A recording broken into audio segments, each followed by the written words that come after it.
कौन गांव बोले? शाहपुर। शाहपुर। हाँ, चौधरी चौक। हाँ। नमस्कार, दैनिक भारत में आपका स्वागत है।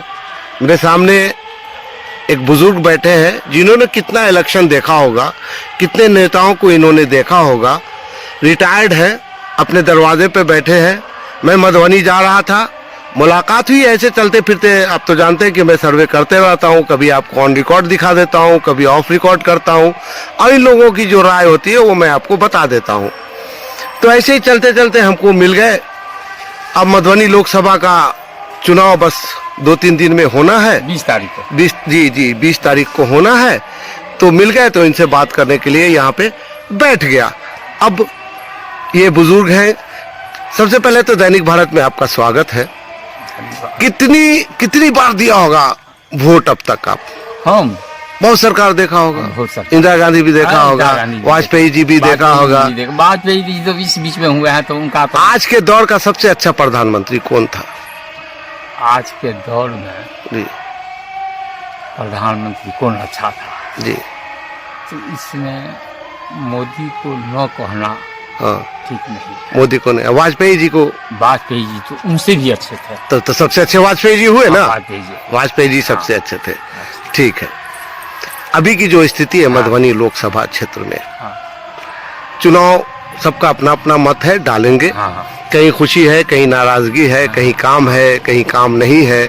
सबके अपने अपने मुद्दे हैं। इस इलेक्शन को आप कैसे देख रहे हैं? इस इलेक्शन को अशोक कुमार यादव बीजेपी से खड़े हैं। जी जी। और फातमी जी, अली अशरफ फातमी जी, आरजेडी से खड़े हैं। जी जी। तो इसमें जो 4 बार दरभंगा से ये हुए जी एमपी, जी जी, और चारों बार मैं जो हूँ जी, फातमी को चुने। अब फातमी को क्यों? फातमी को दिए।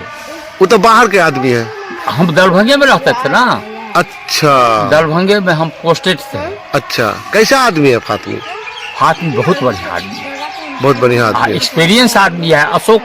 अशोक के सामने में जीरो है। अच्छा। हाँ, और वो हुकुमदेव का बेटा है। हुकुमदेव चंद्रशेखर सिंह के प्रधानमंत्रित्व में कपड़ा मंत्री हुए जी। अब बहुत लूटपाट किए, बहुत लूटपाट। हाँ, बहुत लूटपाट किए। लेकिन वो समाजवादी थे। समाजवादी थे। शुरू में लालू यादव के पीछे पीछे घूमते थे। जी जी जी। और हमरे कैंटीन के नजदीक जी जी भाषण करते थे। हाँ। और मिट्टी उठा के देते थे, कहते थे जिनको पैसा नहीं है हाँ। मिट्टी हमको आशीर्वादी दे दे। अच्छा। हाँ, वो देखे हुए हैं जिस समय में विधायक भी नहीं थे। अच्छा, वो देखे हुए हैं। अच्छा, बाद में विधायक हुए आरजेडी का, एमपी हुए आरजेडी का, बाद में चल गए बीजेपी में। बाद में बीजेपी में कैसे चंद्रशेखर में गए। चंद्रशेखर में गए। हाँ, चंद्रशेखर जनता पार्टी में। हाँ, चंद्रशेखर में गए। जी जी जी। तो चंद्रशेखर प्रधानमंत्री हुए तो कपड़ा मंत्री बन गए। तो कपड़ा मंत्री बहुत लूटपाट किए जी। और ये जी जी, आप बोलिए। हाँ, ये जो है इनका बिजली में। जी जी, आप बोलिए ना सर। हाँ, बिजली घर हुआ उनका। जी जी। और वो काकरघट्टी और तारसराय के बीच में हॉल्ट बनवाए अपने। जी, मतलब काम तो किए ना। हाँ, काम किए। अपना घर पर हॉल्ट बनाए तो काम क्या किए? हाँ, अपना घर पर हॉल्ट बनाए। अच्छा, रुकती नहीं थी वहाँ गाड़ी। जी जी, इसलिए वो रोक करके।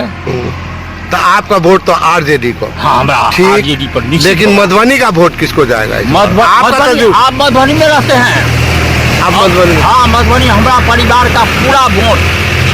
अच्छा। और गांव का भी चौथे रोज आए थे ये अशोक यादव आए थे महावीर जी स्थान में। जी जी। सबका नाम लिख करके ले गए। अच्छा। उसमें विनोद कुमार नाम का एक लड़का है जी। वो कहा हाँ, जो आप अगले इलेक्शन में एक दिन आए हम लोग पूरा गांव वाला वोट दिया आपको। अच्छा। आप जीत करके गए, लेकिन उस दिन से आज तक हमारे गांव हम लोग का दर्शन तक नहीं दिया। चलिए, ये शिकायत बहुत सारे लोगों को है, लेकिन कुछ बुजुर्ग वहां बैठे हुए हैं जो देख रहे हैं। मैं चलता हूं। देखिए, तजुर्बा कभी गलत नहीं हो सकता, आपका अनुमान गलत हो सकता है, लेकिन बुजुर्गों का जो तजुर्बा होता है वो कभी गलत नहीं हो सकता। वो तजुर्बे की निगाह से पूरी दुनिया को, यहाँ तक के दरवाजे पे अगर बैठे रहते हैं तो वो खूंटा होते हैं अपने परिवार का, और कोई इनकी बात को काट नहीं सकता। तो मेरा भाग्य है, सौभाग्य है कि आज हमें बुजुर्ग लोग मिले हैं। सर, कैसे देख रहे हैं? आपको तो सबसे पहले दैनिक भारत में आपका स्वागत है सर। अच्छा। दैनिक भारत से आप हैं? जी जी सर। कैसे देख रहे हैं मधुबनी लोकसभा चुनाव को सर? हमारे हिसाब से जी लोग यहाँ 2-3 जी हिस्से में बटा हुआ, 2-3 हिस्से में बटा हुआ है, ये तजुर्बा बोल रहा है, और ये सच्चाई भी है। अब ये तो मैं नहीं जानता। नहीं, ये सच्चाई भी है, एकदम बिल्कुल सही। हर इलेक्शन में 2-3 जगह, लेकिन हर इलेक्शन में बता रहता है। उससे क्या होने लगा? जीतेगा कौन अंकल? कौन जीते? आप भी जानते हैं, हम भी जानते हैं। हम तो नहीं जानते। आप जो हमें बताते हैं तब हमें ज्ञान होता है, तब हम बोलते हैं जी। ये हमारे हिसाब से जी। जीतेगा तो अशोक यादव भी जीतेगा। नहीं, ठीक है। चलिए, अगर बुजुर्ग एक तरफ है तो उन्हीं के सानिध्य में पलने वाला एक युवा भी बगल में है, और ये देश युवाओं का है। और आज देश में युवाओं की क्या स्थिति है मैं नहीं बताऊंगा, क्योंकि मैं भी अब बुजुर्ग के खाने में आ गया हूँ। मेरे भी बेटे हैं, बेटियां हैं, पोते हैं, पोतियां हैं, तो मैं तो जानता हूँ, लेकिन एक युवा से पूछता हूँ, आज आपकी समस्या क्या है सर? समस्या को देखा जाए तो सबसे बड़ा इम्प्लॉयमेंट नहीं जनरेट हो रही है गवर्नमेंट जी। में, लेकिन फिर भी हम लोग मेन बात दूसरा ऑप्शन नहीं है, इसीलिए नहीं, यहाँ ऑप्शन से विकल्प की जहाँ तक बात है तो आप युवा है, विकल्प आपे ही ढूंढना पड़ेगा। नहीं, विकल्प जो है जहाँ तक की बात है यहाँ, मतलब कोई भी पॉलिटिशियन हो चाहे कोई भी हो, जी जी, मतलब उस तरीके से करता नहीं, सिर्फ वोट लेने के लिए आता है, वो भी 5 साल में एक बार। जी जी जी, उसके बाद से यहाँ घूमने भी नहीं आता है लोकसभा में अपना। जी जी, लोकसभा आता है, वोट लेके चला जाता है, अच्छा। चाहे अशोक ठीक है, यादव बड़े- हो चाहे कोई भी हो। और फाटलू तो पहली दफा हाँ, है यहाँ। बस तो यही हम लोग सपोर्ट तो बीजेपी का ही रहेगा। जी जी, लेकिन हमदर्दी फाटलू से रहेगी। नहीं रहेगी। हमदर्दी तो नहीं रहेगी। नहीं रहेगी। समर्थन अशोक यादव को ही हाँ, रहेगा। समर्थन अशोक यादव का ही रहेगा। एक मिनट, एक और हमारे बहुत बुजुर्ग आदमी हैं, खड़े हैं, और अच्छा नहीं लगता कि हम इनसे बात नहीं करें, इनसे हम कुछ सीखे नहीं। आप कुछ सिखाइए हमको। ये बच्चा भी बोला, बुजुर्ग भी बोले, सर भी बोले, क्या कैसे हम मधुबनी लोकसभा चुनाव को देखें? मुद्दों की लड़ाई है या बस हवाई है? नाराजगी भी है, सब लेकिन वोट भी डालेंगे, ऑप्शन नहीं है। वोट भी डालना जरूरी है।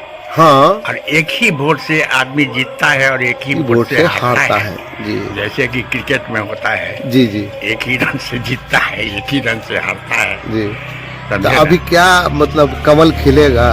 खिलेगा ही। कमल कल खिलेगा, कमल खिलेगा, खिलेगा। लेकिन राय तो एक ही परिवार में बटी हुई है। खिलेगा। देखिए, हमारा जो भारत है, मैं दिखा रहा हूँ, गांव दिखा रहा हूँ, आप थोड़ा गांव देखिए। इन लोगों से हमने बात की है, ये बड़ा सुंदर सा गांव है, और मेरी गाड़ी सामने खड़ी हुई है, और सारे बुजुर्गों से हमने बात की। बड़ा सुंदर देश है मेरा, बड़ा प्यारा देश है मेरा। विचार अलग अलग हैं, एक ही परिवार में अलग अलग विचार रखने वाले लोग, और एक साथ रहते हैं मिलजुल के।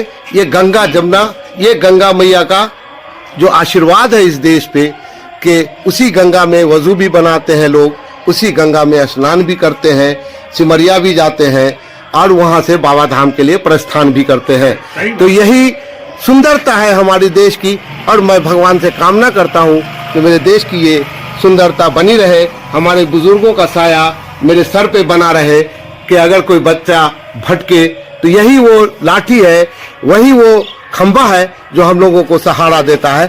दैनिक भारत।